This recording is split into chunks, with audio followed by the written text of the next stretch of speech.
Hi, welcome to HowtoDandD. My name is Fred Wheeler and today I want to talk about the hide action from the game of Dungeons & Dragons 5e.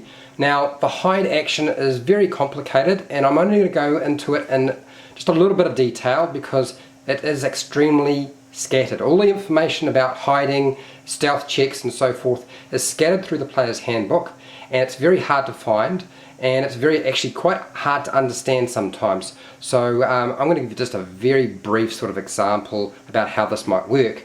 So this particular example here gives a party who are about to go into a cave and explore its contents, and they send the rogue, the halfling rogue, into the cave to go and have a look and find out what's inside. Now, when you do something like that, the Dungeon Master is probably going to require you to make a stealth check. And that's to, not so much to hide, but to be stealthy and quiet as you move into that environment. And how do you do that? Well, you have a look at your skills, and if you have a look down the side there, you'll find a skill that says Stealth. Select the number from there, and this particular character, the rogue, has a +5. So we'll write 5 here, and we make our check by rolling a 20-sided dice, and I get the result of 7. I add that together, I get 12. So that is the result for my stealth check for the rogue. The rogue can move in, and in this case it's sufficient to avoid being seen by the contents of the cave, and that they discover basically that it's full of skeletons. There's a lich in there and a champion, and there's also a dracolich which is making its way out of the cave, and this is obviously a huge threat to the party. The rogue goes back and tells the party what's going on, and the party decide they do not have enough time to actually escape, and so they decide to hide.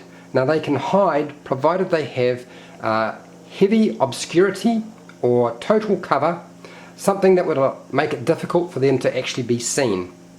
Now, the trees would allow them to do that. By moving into the trees, that would count as a location you could hide in, hiding in the trees. So that's what they do.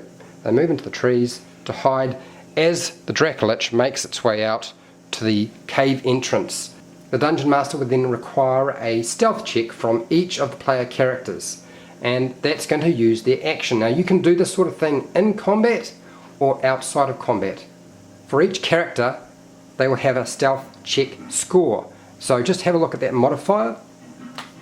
I'm going to do the rogue again, and like I said, you roll a 20-sided dice. Now, the Dungeon Master might give you advantage if you have a very good location to hide in, or they might not. So that's a 2, only comes to 7, and unfortunately the lich notices the moving twigs over here where the rogue is, and discovers the party, and the party have to battle the lich. That's really how the hide action is supposed to work. Now, some classes, such as the rogue, can use the hide action later on as a bonus action as part of their cunning action. Some creatures can use the hide action as part of their special abilities, such as goblins. They can hide as a bonus action. Now, how does that work in combat? Do you get advantage if you are hiding? Well, there are some very strict requirements for being hidden. Hiding is slightly different. Moving with stealth is different again. I'm not going to go into all the details because it's too complicated for this particular video, but that's really how the hide action works. Now, if you do this in combat, you can't make an attack and you can't cast a spell, so just bear that in mind. If you found this video helpful or informative, please share, like and subscribe.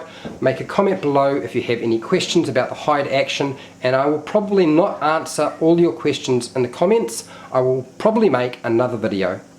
Till next time, keep rolling those 20s.